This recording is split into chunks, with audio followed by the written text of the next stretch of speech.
Hey guys, welcome to my YouTube channel. If you're new here, it is Mercy Aladity. And if you're not new here, welcome back. Good to see you again. Thank you for sticking around. Haven't given you guys much to go with, but you guys have been so supportive and I'm so grateful. But today I'm doing a different style of video. I'm doing a little chit chatty, little sit down, grab a coffee, grab some water, that kind of vibe. And I'd love to speak about the topic of when God shuts the door. I was thinking about doing a different setup, but I'm just gonna stick to what I know, stick to what I'm comfortable with, which is this vlogging style. And I'd love to have this conversation with you guys because I think it's something that the Lord has been journeying with me about. And yeah, honestly felt prompted to. And it's so interesting because I feel like I'm in the midst of this. Like when God shuts the door, how do we respond? What do we do? And as I was sitting with him, he was just giving me insight of the things that I've done in this current situation that I'm in that I believe will be helpful for you guys. So I thought, let me sit down, get comfortable. It's Bank Holiday Monday, and have a chit chat with you guys. So not even come, but sit, and let's get into it. Yeah, so as I said, I'm in a situation presently, and I think it's so interesting that God would have me share the situation that I'm currently experiencing, currently going through. But I believe it's one, to serve as a reminder that He is still good, even in the midst, but also it's two, to show that you can learn lessons as you're sitting in and through a season. But yeah, so when God shuts the door, essentially, for those that don't know, and Mercy have two business degrees, very passionate about the space and the world of business, feel very led, very called to that space. However, presently, as we speak, I have never had a business. And I think I've always rattled with that because it's like, God, what do you mean? You've called me into this space, but I'm not working in it. I'm not doing anything in that space. And I talk about the fact that I have, you know, an undergrad in management, which is business management, and then my second degree is in innovation and entrepreneurship. And when I did that, I thought I was going to go straight into the working world, thought I was going to go straight into start my business, and that's how life will go. But if anyone knows anything about the last 5 years, it's been a cost of living crisis, but also post lockdown, the job markets just did not make sense, or the economy rather didn't make sense for me to go straight into doing what I knew I was called to do. So for me, it's been a waiting game of essentially like 3 years. Like I finished my master's in 2023, we're in 2025, so 2 years I guess. And it's been difficult because I'm not lazy. I know I'm not lazy. I believe that the Lord has given me so many visions, so many ideas, but it's always been stop, and wait. And that's been difficult for me, who's a go-getter, who is a chaser of dreams, who is I'm gonna do this and I'm gonna do it now kind of person. So when God has been like, stop, now is not the time, it's been challenging, it's been stretching, it has been frustrating at times. But anyway, now fast forward to present day 2025. I felt like now was the time to go into one of these business ideas that that I've been having for a while. And the difficulty, or the difficult thing about that, was it was already a lot to go ahead and do it. But I was like, God, I'm partnering with you. He reminded me January about this idea, and I was like, okay, perfect. It helps and it supports a different business idea that I want to do. And the whole heart behind it was to launch this specific business so that I would save money, learn all that I needed to learn in terms of running a business, and invest all of that into this second business. I'm talking parables, but follow with me, follow me. So that's just the way I thought everything was gonna go. I thought that it was going to be, okay, Mercy launches this business 2025, stacks all the money, uses it as a really great way to acquire knowledge about what it looks like to practically run a business day to day. So started preparations for this, and then we started seeing breakthroughs. I started going to viewings for a building for this business that I wanted to do. And yeah, started seeing breakthroughs in like the month of May. So I was convinced, okay, cool, perfect, this is going to launch summer. That was where I was at. Bearing in mind, sorry, the business idea, I forgot to say, was a content studio. And I felt like it was really, really well aligned with the business that I want to do, which maybe I'll speak about later. But anyway, so it was a content studio, and it wasn't a random idea because I've had this idea for a while, but there's been fear, so many different things. Like, God, I also recognize that every idea that you give me is not an idea to be executed in the now. And I've always been sensitive to that, probably by experience, knowing that before I was quite excited, just wanting to do lots of different things. But the instruction from the Lord had always been pause, wait. So cool. Now I've got to May. I've been going to bear viewings. Like, just great. So excited. So like, wow, God, we're finally going to do this business thing. I feel like I've acquired the knowledge. I've got 2 degrees. I'm ready to execute. Ready to, put into plan, put into action these different things that I've spent time studying. And I think for me, there's always been a frustration with I've studied something, but when it comes to now execute that very thing, it's like there's no opportunity. But anyway, cool. It got to the month of May, was going on lots of different viewings, etc., etc. And then I remember we found a place, or we believed that we found a place. I say we, because David is great. He was actually the person that went to this first viewing. So we went to a place in the month of July.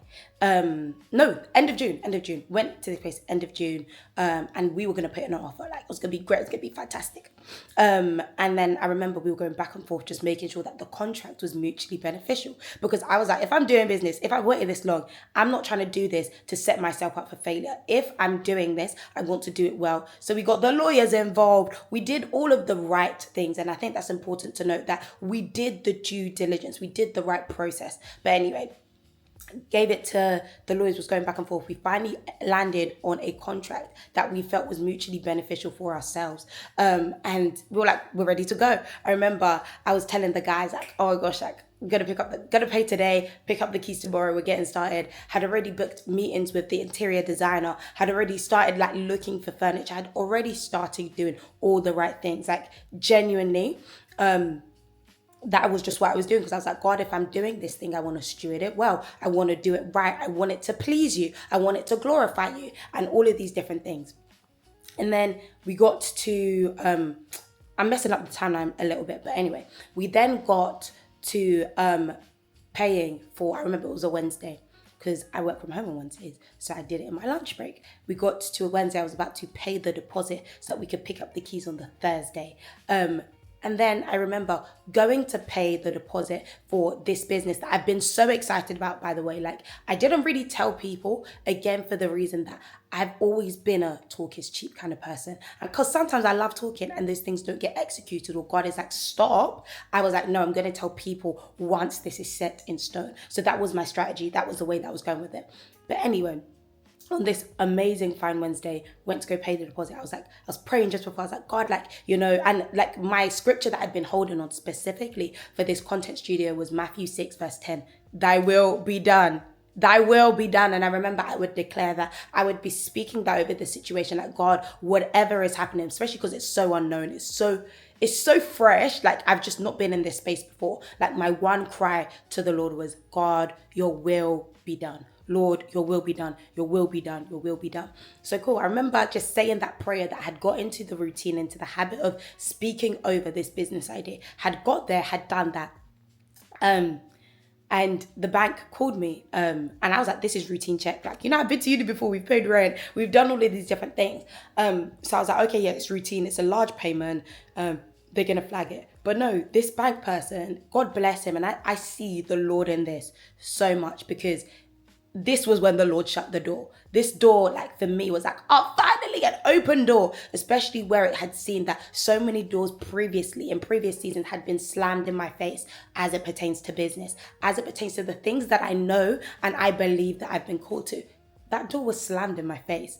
And essentially through this person, he was like, oh, you really need to look into the legitimacy of this company. Long story short, we were on the phone for close to an hour, and he was breaking down why I shouldn't go ahead with this. And it's like, God, in your mercy, you didn't need to do this, because I promise you I had done my due diligence. I had done my research. But the reality is the bank has access to information that I would never have had access to. So I wouldn't have been able to make an informed decision. Long story short.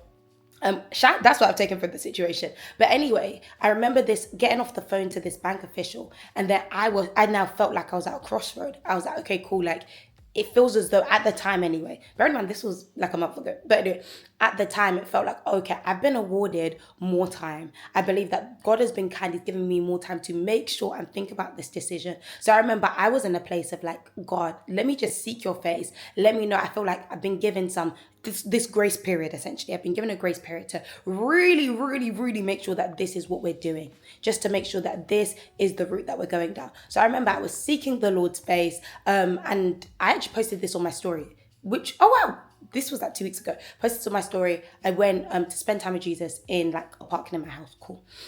And I was like, God, like, just speak to me. Like, all I'm in need of is like some direction as to is this a closed door or is this an open door, essentially? And he led me to 2 scriptures, and it wasn't random, because I asked God to, give me, I asked him to give me direction. I asked him to give me a word, give me something that I know that I can be able to discern whether it is a yes or a no. This is life changing in a sense. I'm using all my savings. So it's a matter of let's be guided, let's use wisdom, kind of thing. But then the Lord led me to 2 scriptures, and I will never forget, because it was literally like, open up the scripture, opened it up, and the first was Proverbs 19 verse 2. And I'm going to put the verse up here, but just to not paraphrase, because it's a mixture of different translations that I read and really understood it. But it essentially says that enthusiasm without knowledge is no good. Haste makes mistakes. So that was the first thing that he said to me. And I know that, I think some translations say zeal without knowledge is no good, all of this stuff. But the specific translation, I believe it was NLT that I read, said that enthusiasm without knowledge is no good. And haste makes mistakes. Haste makes mistakes. So that was number 1. Number 2 was Proverbs 16 verse 25, I believe. And it says that there is a way that seems right, but if you go down it, it leads to death. It leads to death. So those were the 2 scriptures. Bearing in mind, these are not scriptures that Mercy uses on a day-to-day. So for the Lord to lead me to these scriptures was God in his kindness. So when I opened up my Bible, and this was physical Bible, by the way, and was led to these scriptures, it was, wow, okay, slow down. This might not be what we thought it was. This might not be a keep on looking. Because one thing about me, I didn't want to lose momentum. I'm the type of person that I'm trying to overcome disappointment, in a sense where, say I'm disappointed, I'm going to sit in that emotion and I'm going to stay stagnant in that area because I'm processing my emotions. So I was like, the one thing I want to do in this situation is not lose momentum. If I know that God isn't closing this door, let's get going. Let's be booking views. And I remember that Friday, because I don't work on Fridays, that I had booked another viewing for a venue, because I was like, I am not going to lose momentum. Like, if God, like, we're doing the studio thing, we're going to do it. So I had booked another viewing, and they called me to cancel it whilst I was sitting there doing my picnic time with the Lord, because I made food, and I was like, I'm going to do my picnic, gonna spend time with the Lord, and that will go from there. And I remember they called me when I was there to say, oh, the person can't do it anymore, come next week. So that already was God ordering my steps. That was already me being yielded to that prayer of, thy will be done. So cool. Now got to that place I was just spending time with the Lord, and he also led me to another verse in Isaiah, 30, 21, something like that, which I'll put it up again because I don't like paraphrasing, but it says, you will look to your left, you'll look to right, and you will hear, this is the way, walk in it. So those were 3 scriptures that grounded me. And I was like, okay, cool. Like, I know that we're putting pause on whatever this is. But then in that moment, I was still like, God, I'm at a crossroad. I don't know if this is a stop for now or a no forever. And essentially, I'm just going to put this out there because I feel like it provides understanding to this testimony, to this thing that I'm explaining, which is the second business that I know that I want to do is a coffee shop.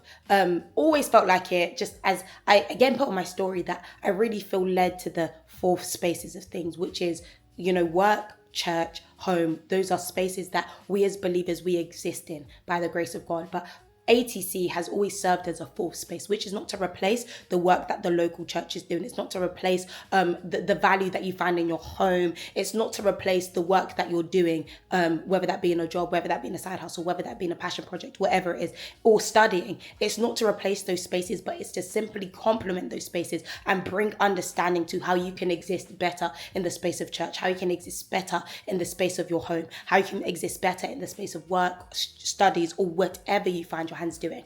So essentially, I've always known I wanted to have a physical location, and I believe that God was very specific in my younger years when I started ATC. Like, I can't remember when I started it, 5 years ago. What age was I? 19.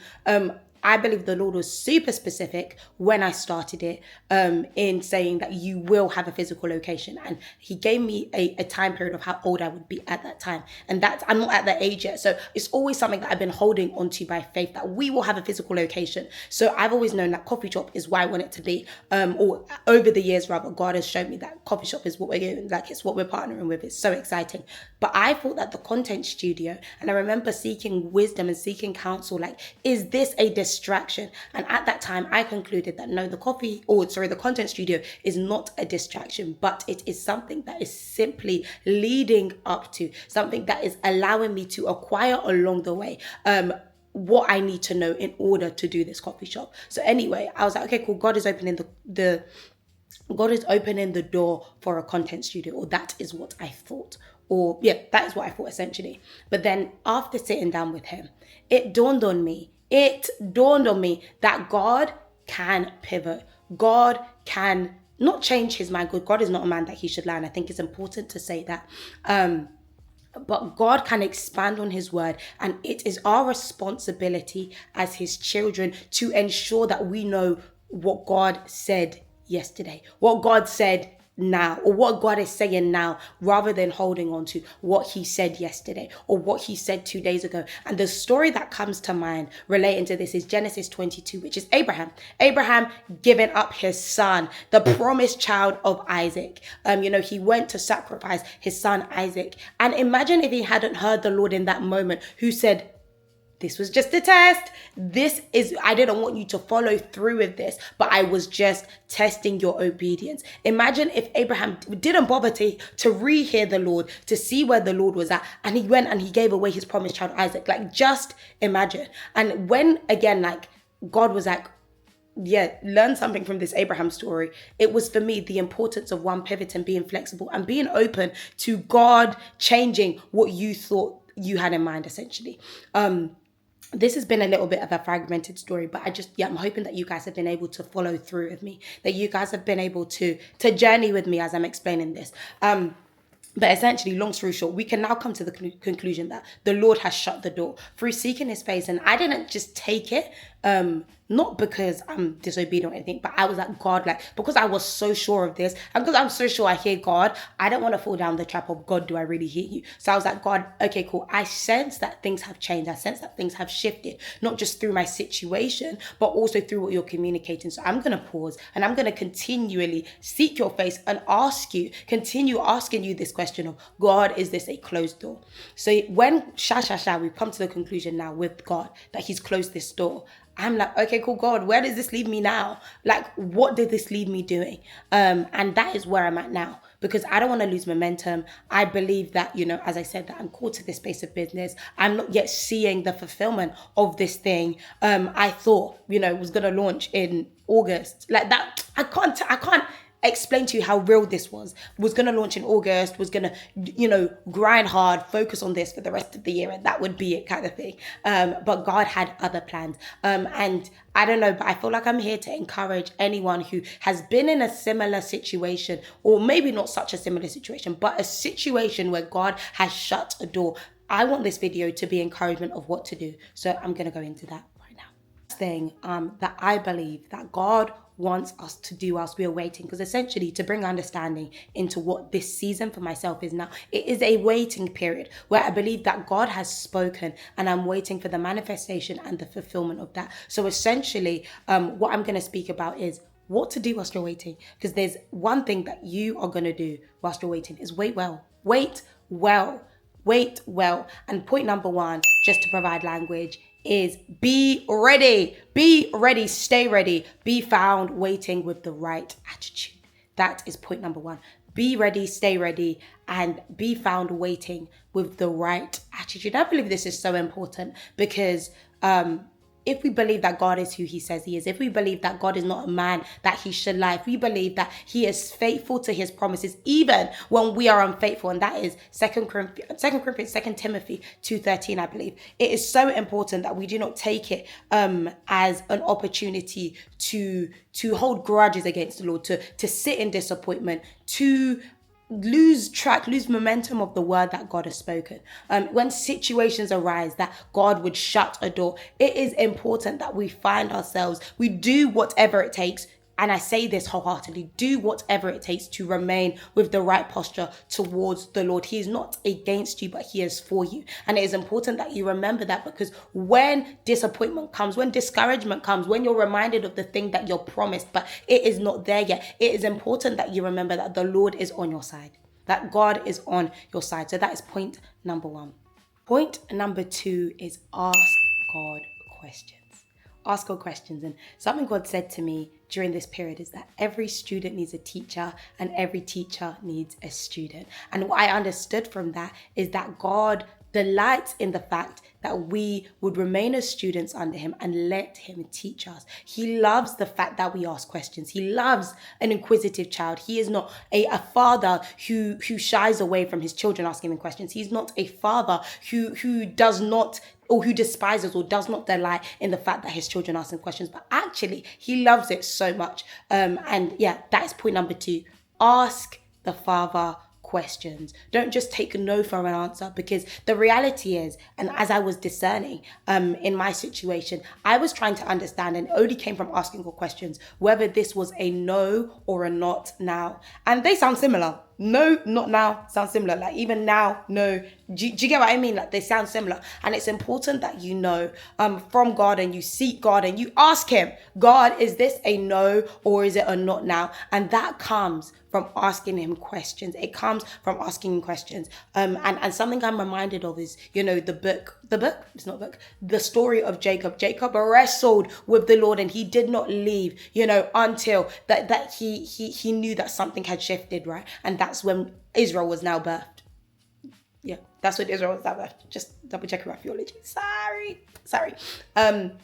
But yeah, like I think there's something beautiful about waiting with the Lord to, really understand his heart behind why he does certain things. Like God is such a kind God. And, it says, I love scriptures like Amos 3 verse 7, like surely the Lord does nothing without first revealing it to, his children, or, it's the glory of God to conceal a matter, but it's the honor of his children, us, to search that thing out. Like God doesn't keep secrets. He loves sharing things with the one who's patient enough to ask him the questions, who's patient enough to sit with him and understand his heart. So the second thing is, do not shy away from asking the Lord questions. Ask him whatever question you want to ask him. Honor him by still showing up in the place of secrecy, even when it's difficult, even when you haven't received your answer, even when, he's promised something, but it hasn't yet come to pass and the wait is long.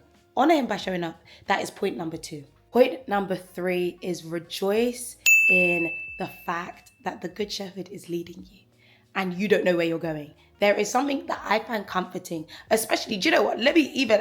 I'm not one to always talk about, marriage, etc., but something that I love about marriage is I can switch off my brain. And I'm here to encourage you. You could do the same with the Lord. There is a beauty about resting in the arms of the Father, resting in the fact that he is leading you as the Good Shepherd does. John 10 for reference. As the Good Shepherd is leading you, there is something that you can hold on to tangibly and realize that you can switch off your brain if you know that the Good Shepherd is going ahead of you, who's ordering your steps, because you don't have to think, you don't have to worry about your tomorrow, because he is in control. There is something to rejoice in that. And I just want to encourage anyone who is waiting to rejoice in the fact that the Good Shepherd is leading you and you don't know where he's taking you. There is something that a heart of gratitude, a heart of thanksgiving can do in this season that gives you fresh perspective of who God is, And I believe that right now, I feel like I'm in that space where I am being reminded of the good Father, the Good Shepherd that I have, that I do not know where I'm going. I say this on a very practical. I have been battling. Do I quit my job? Do I not? Like, what do I do? Do I go get a job in a coffee shop? All of these different things. These are present day struggles or present day questions that I have. But my heart is filled with gratitude in the now, not because my situation has changed, not because I now have all the answers and I know what my tomorrow holds. No. I am rejoicing in the fact that he is leading me. So I trust him. I say, God, I don't know what you're doing, but I trust you. God, I don't know where you're taking me, but I trust that you are taking me to a place in which there is security, which there is safety in you. So yeah, that is point number 3. Rejoice in the fact that the Good Shepherd is leading you somewhere that you do not know. Okay, fourth and final point. I hope the ankle's still okay. Fourth and final point is do not give up. Do not give up. Just wanting to encourage you that God still speaks to you. It is not that the Lord has left you. His word says that he will never leave you, nor will he forsake you. His word reminds us that he is faithful, even when we are faithless. So if you find yourself in a situation where you do not have the faith to continue believing that what he has spoken will come to pass, believe that he is even covering your back right now, that he is faithful even when you are faithless, because he cannot deny himself. There's so much about the nature and the character of God that will always surpass who we are as humans, because his ways are not our ways, and there's so much comfort that comes from that. But yeah, I just want to encourage you that do not give up. That is point number 4. And God reminded me of this verse, which is actually one of the 3 anchor verses that we have for ATC, which is found in Isaiah 60 verse 22. It says, I, the Lord, at the right time will make it happen. And that is the promise that I'm standing on, that though I do not know when the right time is, I believe that if I remain rooted in God, that if I do not abandon God, because God never abandons me. I believe that at the right time, he will make it happen. And that is what I'm holding on to. That is what I'm standing on. That is what I'm encouraging myself in, the fact that God will not leave me. That's point number 4. And there's another verse that is like, so Isaiah 60 verse 22 is like ATC verse, but this next verse, Galatians 6 verse 9, is mercy verse. This is a mercy verse that if I was going to get a tattoo, this is what I'd get. It says that do not grow weary of doing good, because just at the right time, the harvest will come. And I just want to encourage somebody today that just at the right time, the harvest will come. Do not grow weary of doing good, because just at the right time, that harvest will come. I hope that these 4 practical tips have been practical things to do, to hold on to when God shuts the door, when it feels as though you are in a waiting period, an extended waiting period, and the door has not yet opened. I hope that these things of rejoicing in the fact that, the Good Shepherd is leading you, rejoicing in the fact that, God is teaching you something new, that he's given you an opportunity to wait well. Take hope, take heart that God is not done with you. God has not given up on you, so don't give up on him. I hope that this has been encouragement to somebody. My first time doing a video style like this.